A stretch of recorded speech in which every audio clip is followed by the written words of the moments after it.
दोस्तों नमस्कार। 4 PM गुजरात पर आप सभी का बहुत बहुत स्वागत है। मैं हूं आपका दोस्त मयूर जानी। दोस्तों प्रधानमंत्री जी ग्रीस भी पहुंच गए। वहां पे उनको एक दूसरा मतलब जो सबसे बड़ा एक सम्मान होता है, ग्रैंड क्रॉस कहते हैं उसको, वो भी उसको मिला है हमारे प्रधानमंत्री जी को। और फिर उन्होंने अपने वहां भी जो है जो भाषण और जो बातचीत करनी थी वो सब की है। वो एक अलग मामला है। और दूसरा एक अलग मामला ये है कि इस तरफ राहुल गांधी ने जो लद्दाख की यात्रा की, उसके बाद वहां के लोगों को संबोधित किया, उनसे बातचीत भी की, मंच पे खड़ा होकर बातचीत की, सिर्फ अपने मन की बात नहीं की, लोगों के मन की बात भी सुनी और मंच से खड़े होकर जो है सवाल जवाब भी हुए। ये एक अलग तरह का नजारा देखने को मिला, क्योंकि ऐसा वैसे होता नहीं है जनरली। मंच पर से ये कहा जाता है कि अरे वो भाई साहब बैठ जाइए, वो सफेद कपड़े वाले, वो सफेद कुर्ते वाले बैठ जाइए, या तो फिर ये पूछा जाता है कि अरे श्रीमान को क्या तकलीफ है। ये सब कहते हुए हमने जो है हमारे प्रधानमंत्री जी को और हमारे गृह मंत्री जी को मंच से सुना हुआ है। लेकिन मंच पे खड़े होके पब्लिक में से अगर कोई पूछता है कोई सवाल और फिर उसका जवाब दिया जाए, ये हमने शायद कभी कभार, मुझे तो याद नहीं कि मैंने ऐसा सुना हो ज्यादा। कुछ चंद लोग शायद करते हैं इस देश में। राहुल गांधी ने वो किया और उनको पूछा गया जो सवाल, उसका उन्होंने जवाब दिया। 2-3 बातें बड़ी महत्वपूर्ण बताई उन्होंने, उस पर आज इस कार्यक्रम में बात करनी है। अब मैं आगे बात शुरू करूं सबसे पहले आप सबसे एक छोटी सी रिक्वेस्ट है कि अभी से इस वीडियो की लिंक को हो सके उतना आप शेयर करना शुरू कर दीजिए, ताकि हमारी बात जो है वो मैक्सिमम लोगों तक पहुंच सके, आप सबके समर्थन, सहयोग और मदद से। तो हुआ यूं कि उनको एक सवाल पूछा गया कि कांग्रेस का डाउनफॉल क्यों हो गया, कांग्रेस इतनी बुरी अवस्था में कैसे पहुंच गई, ये सवाल पूछा गया कार्यकर्ता के द्वारा। तो इसका जवाब जो है वो राहुल गांधी ने दिया, और वो क्या दिया वो मैं आपको बताता हूं, सुनिए, देखिए। एम्प्लॉयमेंट का इश्यू है, डेवलपमेंटल का इश्यू है, ये सारी चीजें तो है सर। लेकिन मेरा एक क्वेश्चन है कि हमारे जो कांग्रेस पार्टी की जो डाउनफॉल आ रहे हैं सर, वो किस रीजन से आ रहे हैं? जैसे कि 2014 इलेक्शन के बाद हमारा डाउनफॉल कुछ ज्यादा हो रहा है, तो हमारे पॉलिटिशियंस अब आने वाले जो 2024 इलेक्शन है उसके लिए क्या कर रहे हैं सर? एक और चीज सर, जैसे कि पहले सर, सॉरी सर, 2024 में सत्ता में आ सकता है कि नहीं, इस चीज के बारे में सर। अभी आपने बोला कांग्रेस पार्टी का डाउनफॉल, कर्नाटक में किसका डाउनफॉल हुआ? कांग्रेस पार्टी का हुआ क्या? अब आप देखना हिमाचल में किसका डाउनफॉल हुआ? कांग्रेस पार्टी का हुआ। अभी मध्य प्रदेश में चुनाव है, राजस्थान में चुनाव है, छत्तीसगढ़ में चुनाव है, तेलंगाना में चुनाव है। आप देख लेना वहां पे किसका डाउनफॉल होगा। चारों के चारों चुनाव कांग्रेस पार्टी जीतने जा रही है। तो ये कांग्रेस पार्टी, ये सिर्फ एक पार्टी नहीं है, ये कांग्रेस पार्टी एक विचारधारा है, एक सोच है, और ये हिंदुस्तान के करोड़ों लोगों के दिल में है। ये सिर्फ पॉलिटिकल पार्टी नहीं है।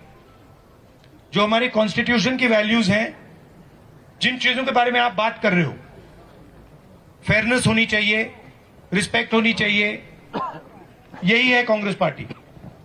और आपने फर्क देख लिया है देश में, आपने फर्क देख लिया है। बीजेपी का राज देख लिया आपने, कांग्रेस पार्टी का राज देखा है, ठीक है? तो आप ये मत सोचिए कि कांग्रेस पार्टी बीजेपी से टक्कर नहीं ले सकती। मैं आपको गारंटी देके कह रहा हूं 2024 में हम बीजेपी को हरा देंगे। और मगर आपको एक और बात समझनी है, आमतौर से क्या होता है लोकतंत्र में, एक पार्टी दूसरी पार्टी से लड़ती है, सही है? आज हिंदुस्तान में यह नहीं हो रहा है। आज बीजेपी ने हिंदुस्तान के सब इंस्टीट्यूशंस को कंट्रोल कर रखा है। आपको क्या लगता है कि हिंदुस्तान में फ्री एंड फेयर मीडिया है? आपको लगता है कि मीडिया हिंदुस्तान में न्यूट्रल है क्या? तो आपको यह समझना होगा कि बीजेपी ने हिंदुस्तान के सब इंस्टीट्यूशंस पर आक्रमण कर रखा है। गजब की गारंटी दे डाली राहुल गांधी ने, लोगों से बात करते करते कहा कि 2024 में हरा देंगे बीजेपी को, बहुत और इसकी गारंटी मैं दे रहा हूं, ऐसा बोले वो। बड़ा जबरदस्त आत्मविश्वास दिखाई दे रहा है राहुल गांधी की बॉडी लैंग्वेज में और उनके बातचीत करने के तरीके में। और फिर जो आगे उन्होंने बताया, यहीं से कंटिन्यू करते हैं। तो क्या कहा, वो कह रहे हैं ना, वो बात जब हमने जब यहाँ पे खत्म की उनकी बात, तो कह रहे थे कि हर चीज पर कंट्रोल करके रखा हुआ है भारतीय जनता पार्टी ने और उनकी सरकार ने, और मीडिया भी फेयर नहीं है। आगे क्या कहते हैं वो भी सुन लेते हैं। वो भी क्योंकि वो लगातार हर तरह से जो है, अब मीडिया की विश्वसनीयता जो है, जिसको फ्लोरोसेंट मीडिया कहना मैं पसंद करता हूं, अब तो वो तो बहुत सालों से वो उस पर प्रश्नार्थ चिन्ह लगा हुआ है। आगे सुनते हैं राहुल गांधी क्या कह रहे हैं। आमतौर से क्या होता है, लोकतंत्र में एक पार्टी दूसरी पार्टी से लड़ती है, सही है। आज हिंदुस्तान में यह नहीं हो रहा है। आज बीजेपी ने हिंदुस्तान के सब इंस्टीट्यूशंस को कंट्रोल कर रखा है। आपको क्या लगता है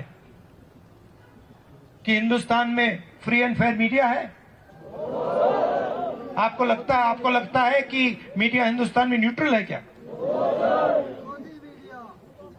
तो आपको यह समझना होगा कि बीजेपी ने हिंदुस्तान के सब इंस्टीट्यूशंस पर आक्रमण कर रखा है, चाहे वो मीडिया हो, चाहे वो ब्यूरोक्रेसी हो, इलेक्शन कमीशन हो, जुडिशरी हो, सब पे आक्रमण कर रहे हैं। अगर लेवल प्लेइंग फील्ड होती, अगर मीडिया फेयर होता, अगर बीजेपी इंस्टीट्यूशंस का कब्जा नहीं करती, तो पिछला चुनाव भी नहीं जीतते। मैं आपको गारंटी के कह रहा हूं। तो आप ये मत सोचिए कि एक पॉलिटिकल पार्टी दूसरी पॉलिटिकल पार्टी से लड़ रही है। ये जो हो रहा है, बीजेपी ने पूरे सिस्टम को कैप्चर कर रखा है, लोगों को डरा रखा है, इंस्टीट्यूशंस को दबा रखा है। तो ये दूसरी तरीके की लड़ाई है।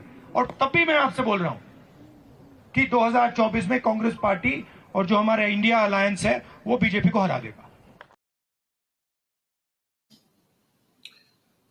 एक बड़ी महत्वपूर्ण बात कही उन्होंने कि अगर मीडिया फेयर होता, अगर हर इंस्टीट्यूशन पर कब्जा करने की नीति जो है वो अगर भारतीय जनता पार्टी की नहीं होती, लेवल जो है खेलने का एक मैदान एकदम लेवल में होता, तो फिर हो सकता है कि आने वाला पिछला जो इलेक्शन थे, जो 2019 का इलेक्शन था, वो भी शायद बीजेपी नहीं जीत पाती।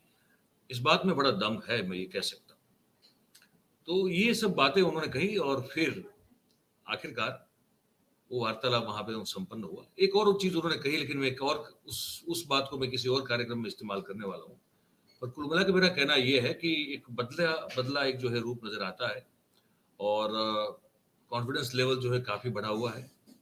अपने पूरे उनके एक व्यक्तित्व में जो है वो झलकता है, वो दिखता है बिल्कुल। और संवाद कर रहे हैं लोगों से, सिर्फ अपने मन की बात नहीं कर रहे हैं।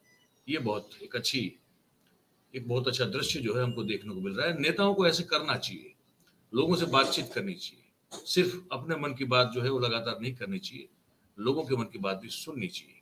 तो वो करते हुए दिखे, तो हमने सोचा आपको दिखा दें कि ये भी एक अच्छा तरीका है और एक अच्छा बदलाव है जो देश की राजनीति में और राहुल गांधी के अपने व्यक्तिगत चरित्र में भी ये दिख रहा है। तो ये हमको लगा कि आपको बताना उचित होगा। आप क्या सोचते हैं बातचीत को सुन के? आपकी क्या राय है? हमको जरूर से ये जो हमारे कमेंट बॉक्सेस में लिख के हमको बताइएगा।